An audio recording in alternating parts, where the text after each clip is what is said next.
Hello दोस्तों, जय श्री राम। मैं हूं प्रिया और स्वागत है आप सभी का आपके अपने इस channel crack any exam helper पर।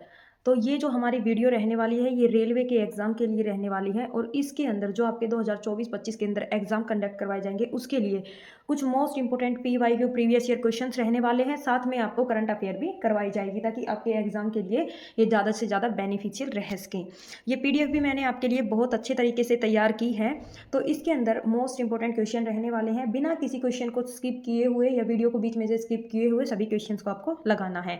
एक दो क्वेश्चन बीच के अंदर मैंने डाल रखे बिना आंसर के, जिनका आंसर आपको कमेंट बॉक्स के अंदर देना है और उसके बारे में सभी जानकारी भी आपको लिखनी है। इसके अलावा जिन भी स्टूडेंट्स ने या जिन भी दोस्तों ने इस चैनल को सब्सक्राइब नहीं कर रखा, जीके जीएस के लिए आप इस चैनल को सब्सक्राइब कर सकते हैं। वीडियो पसंद आए तो लाइक करना और वीडियो को ज़्यादा से ज़्यादा शेयर करना। और वीडियो के बीच में मैं आपको ये भी बताऊंगी कि काफ़ी सारे स्टूडेंट्स का मैसेज भी आया हुआ था पहले कि मैम आप जो आरपीएफ के एग्जाम है या जो जीके जीएस का जो पैटर्न है उसके लिए इंग्लिश में पीडीएफ लेकर आइए या हमें इंग्लिश में तैयारी करनी है, क्योंकि ज़्यादातर स्टूडेंट सीबीएसई बोर्ड से भी होते हैं और उनको इंग्लिश के अंदर प्रिपरेशन करनी है। तो वो कहाँ से प्रिपरेशन करें, कौन सी अच्छी बुक परचेज करें ताकि ज़्यादा से ज़्यादा क्वेश्चन एग्जाम के अंदर उनको देखने को मिले। तो स्टार्ट करते हैं बिना टाइम वेस्ट किए। सबसे पहला क्वेश्चन है आपका, पोचम पाड परियोजना किस नदी के ऊपर स्थित है? तो कौन सी नदी पर है? गोदावरी नदी पर। कौन सी परियोजना? पोचम पाड परियोजना। नेक्स्ट क्वेश्चन रहने वाला है आपका, हाल ही में खेलो इंडिया यूथ गेम्स 2023 में सर्वाधिक पदक किसने जीते हैं? तो सबसे ज़्यादा पदक आपके किसने जीते हैं? महाराष्ट्र ने। लेकिन आपसे क्वेश्चन ये भी पूछा जा सकता है कि तीसरा नंबर किसका है? तो आपका तीसरा नंबर जो है वो सर्वाधिक के अंदर तो हरियाणा का नंबर आएगा। सबसे पहला नंबर किसका है? महाराष्ट्र का। और तीसरा आपको हरियाणा का याद रखना है। कौन से खेलों के अंदर? खेलो इंडिया यूथ गेम 2023 के अंदर। नेक्स्ट क्वेश्चन आपका रहने वाला है, लोकसभा अथवा विधानसभा के किसी चुनाव प्रत्याशी की जमानत राशि कब जब्त कर ली जाती है? तो उम्मीदवार जब जैसे वोटिंग होती है आपकी, तो उस टाइम पर जिस भी उम्मीदवार के जो कुल आपके वेद मत होते हैं उन वेद मतों का 1/6% भी हासिल नहीं कर पाते तो उनकी जो राशि है वो जब्त कर ली जाती है। यानी कि जैसे टोटल वोट आपके 100 हैं, ठीक है, क्योंकि 100% ही होता है आपका कंप्लीट तो, लेकिन वोट देने वालों की संख्या कितनी है? 80 है। तो 80 में से देखेंगे कि कितने 80, ये आपका 100% हो गया। इस 100 को यहाँ से हटा देंगे, ये आपके वेद मत है। और इसमें जो 20% है जिन लोगों ने वोट नहीं दिया वो आपके अवैध मत के अंदर आते हैं। तो 80 में से देखेंगे कि जिस भी उम्मीदवार ने 1/6% वोट आपका हासिल नहीं किया है तो उनकी राशि को जब्त कर लिया जाता है। नेक्स्ट क्वेश्चन आपका रहने वाला है, हाल ही में केंद्र सरकार ने किनको भारत रत्न से सम्मानित करने की घोषणा की है? तो एक साल के अंदर पहली बार हुआ है कि 5 लोगों को भारत रत्न से सम्मानित किया जाएगा, यानी कि घोषणा कर चुके हैं और उनको भारत रत्न मिलेगा। कौन कौन है? कर्पूरी ठाकुर हो गया, लाल कृष्ण आडवाणी, पीवी नरसिम्हा राव, चौधरी चरण सिंह और आपके एमएस स्वामीनाथन। ठीक है, तो इन 5 लोगों को क्या है कि भारत रत्न से सम्मानित करने के लिए घोषणा की जा चुकी है। नेक्स्ट आपका क्वेश्चन रहने वाला है, ये वही क्वेश्चन है आपका जो कि किन किन लोगों को भारत रत्न से सम्मानित किया गया है, तो डबल टाइप हो गया यहाँ पर। नेक्स्ट क्वेश्चन है आपका, कौन सा देश भारत का प्रमुख व्यापारिक भागीदार है? तो जो आपका यूएसए है वो भारत का प्रमुख व्यापारिक भागीदार है, यानी कि व्यापार के अंदर भूमिका निभाता है। नेक्स्ट आपका, हाल ही में भारतीय रिजर्व बैंक ने किस भुगतान बैंक को लगातार गैर अनुपालन के लिए प्रतिबंधित कर दिया है? तो कौन से बैंक को किया है? आपका पेटीएम बैंक को, पेटीएम पेमेंट बैंक को क्या किया है? प्रतिबंधित कर दिया है। क्यों किया है? बैंक को लगातार गैर अनुपालन के लिए। किसको किया है? पेटीएम पेमेंट्स बैंक को। मोस्ट इंपोर्टेंट आपके लिए क्वेश्चंस रहने वाले हैं तो सभी को याद रखना है। इस क्वेश्चन के ऊपर आप एक बार स्टार का निशान लगा लेना, बाकी सभी क्वेश्चन आपके मोस्ट इंपोर्टेंट है। ठीक है, करंट अफेयर को भी आपको याद रखना है क्योंकि जितने भी आगे आने वाले एग्जाम है तो सबके अंदर आजकल तो करंट अफेयर का रोल मोस्ट इंपोर्टेंट होता है। नेक्स्ट क्वेश्चन है आपका, अनुच्छेद 14 का संबंध संविधान में किस बात से है? तो विधि के अनुसार सामान्य, यानी कि विधि की समानता के लिए अनुच्छेद 14 आपका रखा गया है। नेक्स्ट क्वेश्चन है, संविधान में अनुच्छेद 17 का संबंध किस बात से है? तो अनुच्छेद 17 के अंदर क्या है? अनटचेबिलिटी है, यानी कि अस्पृश्यता का अंत है। अनुच्छेद 16 के अंदर किस चीज की सामान्यता दर्शाई गई है? दर्शाई आएगा यहाँ पर अनुच्छेद 16 के अंदर। तो अनुच्छेद 16 के अंदर आपका समान अवसर का अधिकार दिया गया है, यानी कि नौकरियों के अंदर आपको समानता का अधिकार मिलेगा। हाल ही में किस भारतीय को वर्ष 2024 पेरिस ओलंपिक के लिए मशाल वाहक के रूप में चुना गया है? तो अभिनव बिंद्रा को जो है वो वर्ष 2024 के लिए पेरिस ओलंपिक के लिए मशाल वाहक के रूप में चुना गया है। नेक्स्ट क्वेश्चन है आपका, बैरीनाग चाय जिसे हाल ही के अंदर आपका जीआई टैग प्राप्त हुआ है। हर स्टेट के अंदर क्या है, काफ़ी सारी चीज़ें होती है वहाँ की जिनको जीआई टैग प्राप्त होता है, जो आपका 10 साल तक के लिए होता है। तो यही है आपकी बैरीनाग चाय जिसको जीआई टैग मिला है। तो ये कौन से राज्य से है, तो आपके उत्तराखंड से है। कहाँ से है, उत्तराखंड से। नेक्स्ट क्वेश्चन है आपका, हाल ही में विष्णु सरवनन ने किस खेल में भारत के लिए पहला ओलंपिक कोटा हासिल किया है। अब तक किसी ने नहीं किया था। भारत के लिए पहला ओलंपिक कोटा किसने, किस खेल के अंदर किया है और किन्होंने किया है, तो विष्णु सरवनन ने किया है। कौन से खेल के अंदर, तो नौकायन के अंदर। कौन से खेल में, नौकायन के अंदर। नेक्स्ट क्वेश्चन आपका रहने वाला है, निम्नलिखित में से कौन सा अंतर्राष्ट्रीय व्यापार का लाभ है। तो व्यापार के लाभ कौन कौन से हैं, प्रतिस्पर्धा के अंदर वृद्धि, उपभोक्ताओं के लिए कम कीमतें जारी करना और नौकरी के अवसरों में वृद्धि करना। ये सभी जो है वो अंतर्राष्ट्रीय व्यापार के लाभ के अंदर आपकी आती है। हाल ही में एशियाई क्रिकेट परिषद के अध्यक्ष पद पर तीसरी बार किसे नियुक्त किया गया है। तो एशियाई क्रिकेट परिषद के अध्यक्ष के रूप में तीसरी बार जय शाह को नियुक्त किया गया है। कितने टाइम किया गया जा चुका आपका, 2 बार पहले हो चुका और तीसरी बार अब किया गया है। नेक्स्ट क्वेश्चन आपका रहने वाला है, भारत के सर्वोच्च न्यायालय में न्यायाधीशों की संख्या बढ़ाने के लिए कौन अधिकृत है। तो जो संसद है वो भारत के सर्वोच्च न्यायालय यानी कि सुप्रीम कोर्ट के अंदर न्यायाधीशों की संख्या को बढ़ाने के लिए अधिकृत होती है। नेक्स्ट क्वेश्चन है आपका, मोस्ट इंपोर्टेंट क्वेश्चन है, अच्छे तरीके से देख लेना, किसी न किसी एग्जाम के अंदर जरूर आएगा, यानी कि रेलवे के एग्जाम के अंदर आएगा और ज़्यादातर शिफ्ट के अंदर आने की इसकी संभावना है कि बापू टावर महात्मा गांधी को एक स्मारकीय श्रद्धांजलि का उद्घाटन किस राज्य में किया गया है। पहले क्वेश्चन को एक बार फिर से आप दोबारा पढ़ लें।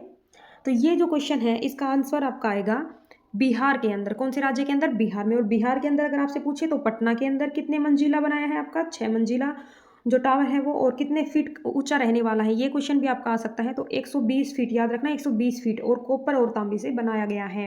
वेरी वेरी मोस्ट इंपोर्टेंट है, देख लेना। देखो फिर से देखो क्वेश्चन को, बापू टावर महात्मा गांधी को एक स्मारकीय श्रद्धांजलि का उद्घाटन किस राज्य में बनाया गया है, बिहार राज्य में। बिहार के अंदर कहाँ, पटना के अंदर। कितने मंजिला पूछे तो आपका 6 मंजिला। कितने फीट ऊंचा पूछे तो 120 फीट ऊंचा, ठीक है। और किस चीज़ से बनाया गया है, तो कॉपर और तांबे से बनाया गया है। किससे, कॉपर और तांबे से। मोस्ट इंपोर्टेंट क्वेश्चन है, याद रख लेना, ठीक है। नेक्स्ट है आपका, आईपीएल 2023 का खिताब किस टीम ने जीता। तो चेन्नई सुपर किंग्स ने जीता था। किसके साथ में ये आपका हुआ था, तो वर्सेस हुआ था आपका गुजरात टीम के साथ में, ठीक है। चेन्नई सुपर किंग्स ने जीता था, गुजरात टीम के साथ में हुआ था। गुजरात टीम की तरफ से आपके हार्दिक पांड्या थे, और जो आपकी चेन्नई सुपर किंग्स हैं उसकी तरफ से कौन थे, तो एमएस धोनी थे। इस चीज़ को याद रखना, ठीक है। और इसका टाइटल क्या था, ये आपको कमेंट के अंदर बताना है कि इसका टाइटल क्या था। नेक्स्ट आपका, हाल ही में कामाख्या कॉरिडोर परियोजना की आधारशिला कहाँ पर रखी गई है। तो इसकी जो परियोजना है, इसकी जो आधारशिला है वो आपकी असम के अंदर है। कामाख्या मंदिर कहाँ पर है आपका, असम के अंदर, और ये भी आपकी असम के अंदर ही रखी गई है। सीएम की बात की जाए तो सीएम कौन है, हेमंत बिस्वा शर्मा, ठीक है। असम के सीएम की बात की जाए तो हेमंत बिस्वा शर्मा। नेक्स्ट क्वेश्चन आपका रहने वाला है, एक सेकेंड, किस मंदिर को रॉक कट वास्तुकला का आश्चर्य माना जाता है। तो कैलाशा मंदिर को रॉक कट वास्तुकला का आश्चर्य माना जाता है, जो कि आपका एलोरा का मंदिर है। और एलोरा आपका कहाँ पर पड़ता है, तो औरंगाबाद के अंदर पड़ता है, महाराष्ट्र के अंदर, ठीक है। कहाँ पर पड़ता है, औरंगाबाद महाराष्ट्र के अंदर। नेक्स्ट क्वेश्चन आपका रहने वाला है, अंतरिम बजट 2024-25 में वित्तीय वर्ष 2024-25 के लिए भारतीय रेलवे को 2.55 लाख करोड़ रुपए आवंटित किए गए हैं, जो पिछले वर्ष की तुलना में यानी कि 2023-24 की तुलना में कितने अधिक हैं। तो कितना प्रतिशत आपका अधिक रहने वाला है, ये आपका 5.8% अधिक है। कौन से वर्ष की तुलना में, 2023-24 से लेकर 2024-25 की तुलना में कितना अधिक है, ये आपका 5.8%। नेक्स्ट क्वेश्चन है आपका, वरिष्ठ आईएएस अधिकारी राधा रतूड़ी को किस राज्य की पहली महिला मुख्य सचिव नियुक्त किया गया है। तो कौन से राज्य की किया गया है, पहले फिर से देख लो।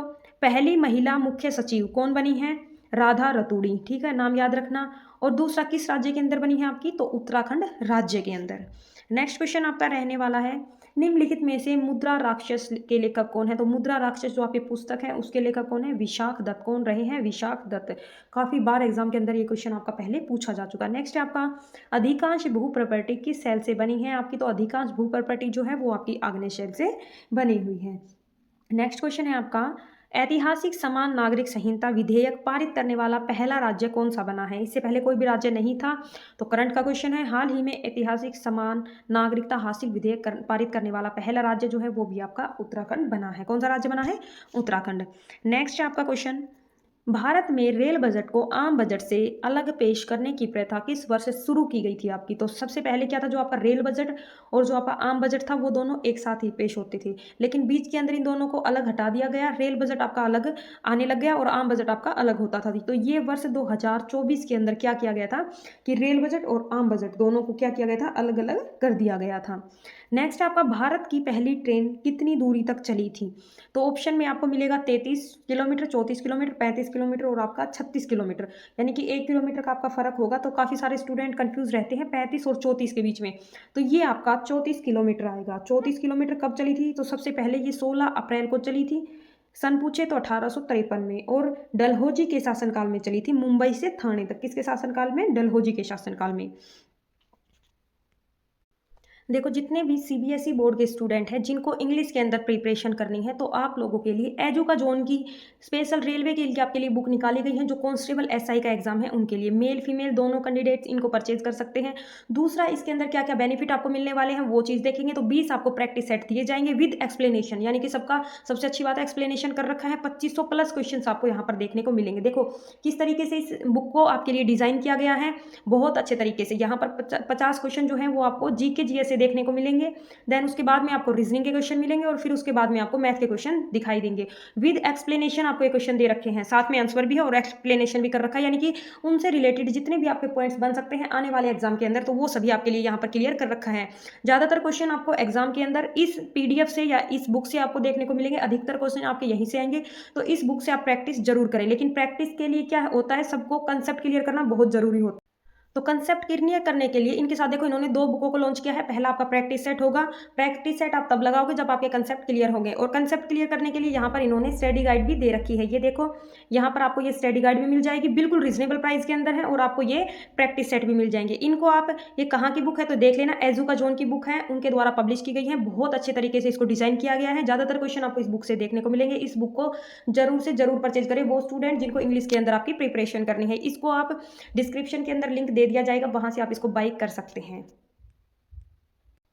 नेक्स्ट क्वेश्चन आपका रहने वाला है, सदाबहार किस्म के वन कहाँ पाए जाते हैं? तो इसका आंसर मैं नहीं लिख कर लेकर आई, क्योंकि इसका आंसर आपको कमेंट बॉक्स के अंदर डालना है और इससे रिलेटेड चीज़ें भी डालनी है, जैसे कि भारत के अंदर सदाबहार किस्म के वन कहाँ पाए जाते हैं, कौन कौन से क्षेत्र के अंदर मिलेंगे, और पूरे विश्व के अंदर कौन कौन से क्षेत्र के अंदर मिलने वाले हैं। इसके 4 ऑप्शन तो मैं यहाँ पर आपको दे देती हूँ। पहला ऑप्शन आएगा मानसून जलवायु क्षेत्र के अंदर मिलेंगे, मरुस्थलीय क्षेत्र के अंदर मिलेंगे, भूमध्य सागरीय क्षेत्र के अंदर मिलेंगे, और फोर्थ आपका ऑप्शन होगा भूमध्य रेखीय क्षेत्र के अंदर मिलेंगे। तो इनमें से कौन से क्षेत्र में पाए जाएंगे, और इससे रिलेटेड जितनी भी चीज़ें हैं वो भी सभी आपको ऑप्शन के वो कमेंट के अंदर जरूर से जरूर डालनी है। नेक्स्ट क्वेश्चन है आपका, हाल ही में इसरो ने ड्रोन पायलटों के प्रशिक्षण और ड्रोन पोर्ट के निर्माण के लिए किसके साथ एक समझौते पर हस्ताक्षर किए हैं? तो किसके साथ किए हैं? तेलंगाना स्टेट के साथ में। किसने किए हैं? इसरो ने, ड्रोन पायलट के प्रशिक्षण और पोर्ट के निर्माण के लिए। नेक्स्ट है आपका, दिल्ली में हुमायूं का मकबरा किसने बनवाया था? तो हाजी बेगम के द्वारा दिल्ली में हुमायूं का मकबरा बनवाया गया था, जो कि हुमायूं की पत्नी थी। और हुमायूं के मकबरे को यूनेस्को के अंदर लिस्टेड किया गया है या नहीं किया गया, ये आपको कमेंट के अंदर डालना है, और किया है तो किस वर्ष किया गया है। ठीक है।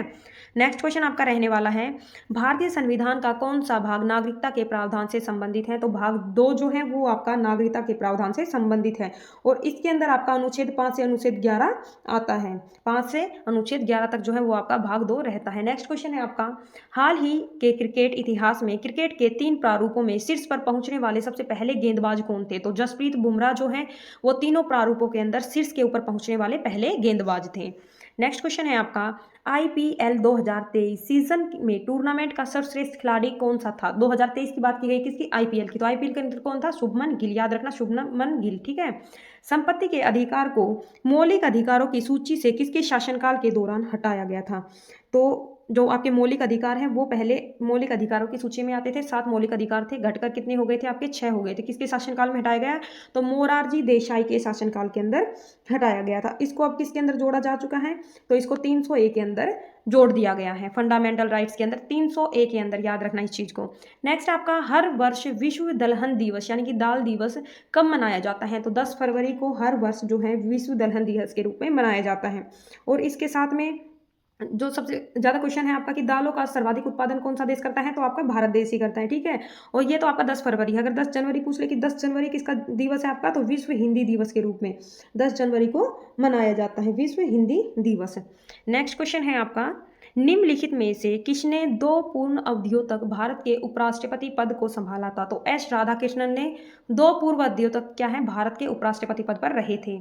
हाल ही में जारी पहले वैज्ञानिक जनगणना के अनुसार हिम तेंदुए, यहाँ पर हिम आएगा, हिम तेंदुए की सबसे अधिक आबादी कहाँ पर दर्ज की गई है? तो हिम तेंदुआ सर्वाधिक कहाँ पाया गया है आपका? तो लद्दाख के अंदर। कहाँ पाया गया है? आपका जो हेमिस राष्ट्रीय उद्यान है वो भी आपका लद्दाख के अंदर है। कितने जो आपके क्षेत्र के अंदर फैला हुआ है? तो 4400 किलोमीटर स्क्वायर के अंदर आपका फैला हुआ है। नेक्स्ट आपका, भारत के राष्ट्रपति द्वारा वित्त आयोग की नियुक्ति कितने वर्षों के बाद की जाती है? तो प्रत्येक 5 वर्ष के बाद जो है आपके इस आयोग की क्या की जाती है? वित्त आयोग की नियुक्ति की जाती है। कौन से आर्टिकल के अंदर आता है आपका वित्त आयोग? तो आर्टिकल 280 के अंदर जो है वो आपका वित्त आयोग देखने को मिलता है। नेक्स्ट क्वेश्चन है, 1857 के विद्रोह को किस नाम से भी जाना जाता है? तो अन्य नाम क्या है? सिपाही विद्रोह। जंक ईमेल को और किस नाम से जाना जाता है? तो ये आपका कंप्यूटर का क्वेश्चन रहने वाला है। तो जंक ईमेल को और अन्य स्पैम नाम से भी जाना जाता है। नेक्स्ट क्वेश्चन है आपका, अंकारा किस देश की राजधानी है? तो अंकारा जो है वो आपकी तुर्की की राजधानी है। कौन से देश की राजधानी अंकारा? तुर्की की। भारत में शताब्दी एक्सप्रेस ट्रेन प्रारंभ की गई थी? तो वर्ष 1988 से भारत के अंदर शताब्दी एक्सप्रेस ट्रेन को प्रारंभ किया गया था। निम्नलिखित में से कौन समग्र मांग वक्र में बदलाव का कारण बन सकता है? तो औसत आय और प्राथमिकताओं के अंदर अगर उतार चढ़ाव आते हैं तो ये जो समग्र वक्र है ये आपके दाएं या बाईं ओर आपका खिसक सकता है अगर इनके अंदर उतार चढ़ाव आते हैं तो। ठीक है, नेक्स्ट क्वेश्चन है आपका, दक्षिण अमेरिका की किस नदी में विश्व का सबसे बड़ा जल निकासी बेसिन है? तो अमेजन नदी के अंदर अमेजन बेसिन जो है वो आपका सबसे बड़ा निकासी बेसिन माना जाता है। नेक्स्ट आपका, और ये आपका दक्षिण अमेरिका के अंदर पड़ता है। हाल ही में 69वें फिल्म फेयर पुरस्कार 2024 में सर्वश्रेष्ठ फिल्म का पुरस्कार किसे मिला है? तो कौन सी फिल्म को मिला है सर्वश्रेष्ठ फिल्म का पुरस्कार? बारहवीं फेल फिल्म को। कौन सी फिल्म आपकी नाम है फिल्म का? बारहवीं फेल। तो सभी आपके मोस्ट इंपोर्टेंट क्वेश्चन थे दोस्तों। अगर आपको वीडियो पसंद आई हो तो वीडियो को लाइक करें, नीचे कमेंट करें जो क्वेश्चन आपसे पूछा गया है उसके बारे में, और आपकी कोई भी क्वेरी है तो उसके लिए भी आप कमेंट कर सकते हो। जिन भी दोस्तों को इंग्लिश के अंदर तैयारी करनी है या जो सीबीएसई बोर्ड से जो भी स्टूडेंट है वो उस बुक को परचेज करके आरपीएफ की तैयारी इजीली कर सकते हैं। इसके अलावा जिन भी दोस्तों ने चैनल को सब्सक्राइब नहीं कर रखा वो चैनल को सब्सक्राइब कर ले, और जीके जीएस की अच्छी प्रिपरेशन के लिए आप इस वीडियो को अपने दोस्तों के साथ भी शेयर कर सकते हैं। जय हिंद दोस्तों, मिलते हैं नेक्स्ट वीडियो के अंदर।